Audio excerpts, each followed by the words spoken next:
நலமுடன் வாழ வேண்டும் என்றால் உடற்பயிற்சி மிகவும் அவசியம். உடற்பயிற்சியில் சிறந்தது யோகாசனம் என்கிறார் ஆசனா ஆண்டியப்பன் அவர்கள். நம் விடையிலைவா நிகழ்ச்சியின் முதல் பகுதியாக வரவிருப்பது நலமுடன் வாழ.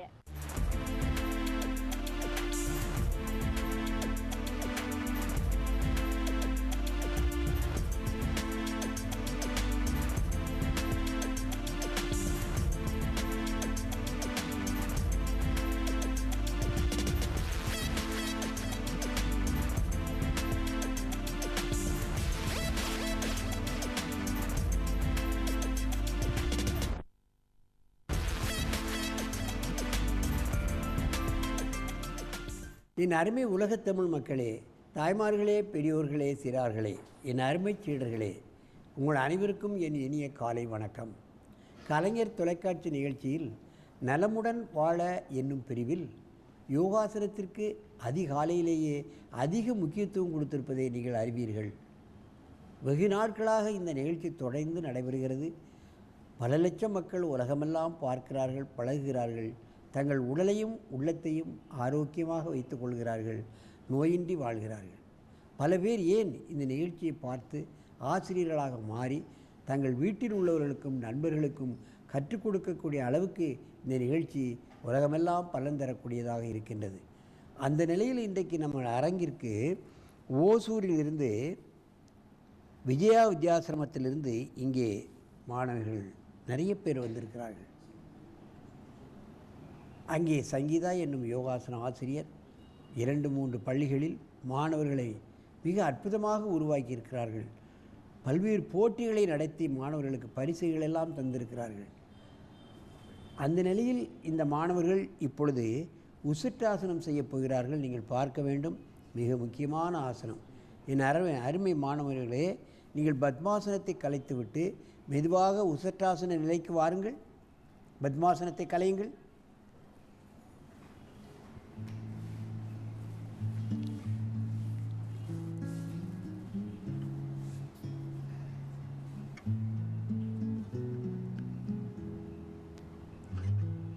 எப்படி கால் நேரம் இருக்கணும், கால் தள்ளு.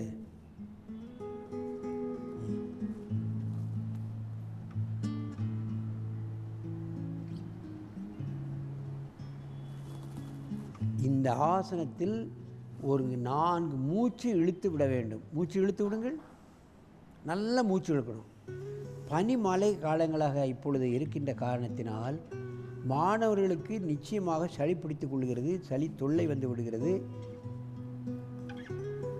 இந்த ஆசனத்தை செய்துவிட்டால் சளி தொல்லையே வராது. ஆஸ்மா, டிபி, இன்ன பிற ஹார்ட் சம்பந்தப்பட்ட பிரச்சனைகள் எல்லாம் நீக்கக்கூடிய அற்புதமான ஆசனம் உசட்ட ஆசனம், ஒட்டக ஆசனம் என்று சொல்வார்கள். மெதுவாக உட்காருங்கள், அப்படியே உட்காருங்கள், உட்காருங்கள். வஜ்ராசனத்தில் உட்காருங்கள், காலை சேர்த்து நேரே உட்காரு. கையை உயர்த்தி முன்னால் குனியுங்கள். கையை உயர்த்துங்க, அப்படியே முன்னால் குனி. மகாமுத்ரா, அதற்கு மாற்று ஆசனம். பின்னால் வளைந்தால் முன்னால் வளைய வேண்டும். இந்த ஆசனத்தை நம்ம திருமந்திரத்தில் என்ன சொல்கிறார்கள் என்று கேட்டால், இந்த சளித்தொல்லை உள்ளவர்கள், டிபி உள்ளவர்கள், ஆஸ்மா உள்ளவர்கள் மாலையிலே செய்தால்தான் நல்ல பலன் கிடைக்கும். படுக்கும்போது கூட 2-3 முறை செய்துவிட்டால் இரவிலே இந்த ஆஸ்மா தொல்லை இல்லாமல் நன்றாக உறங்குவார்கள். மெதுவாக எழுந்திருங்கள். காலை பின்னால் சற்று அகலமாக வைத்து கொள்ள வேண்டும், இல்லைனா செய்வதிலே கஷ்டம் ஏற்படுகிறது உங்களுக்கு.